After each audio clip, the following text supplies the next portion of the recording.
আমার উত্তর ভুল মানে? হ্যাঁ কি আপনার উত্তর ভুল। বলতেছেন এসব? আমার উত্তর ভুল কিভাবে হবে? আমি তো সঠিক উত্তর দিলাম।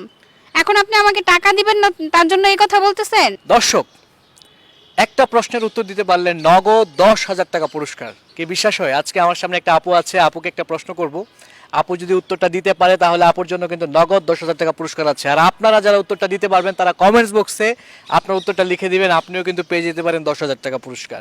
সো সবাই রেডি থাকুন। আপুকে তাহলে প্রশ্ন করি, আপু আপনার সাথে একটা কুইজ খেলবো, আপনি যদি কুইজটার উত্তরটা সঠিকভাবে দিতে পারেন তাহলে আপনার জন্য নগদ 10,000 টাকা পুরস্কার আছে। আপনি কি কুইজটা খেলতে রাজি আছেন? টাকা পাবো, শপিং করতে পারবো, কেন খেলবো না? তাই না? অবশ্যই খেলবো। আমি যে প্রশ্নটা করব সেটা কিন্তু ভেবে চিন্তে বুঝে শুনে উত্তরটা দিবেন, কারণ প্রশ্নটা খুব সহজ মনে হলে অনেক কঠিন, ঠিক আছে? তাহলে দর্শক প্রশ্ন করি আমি, প্রশ্ন হচ্ছে 100 থেকে 1 বাদ দিলে কত থাকে? 100 থেকে 1 বাদ দিলে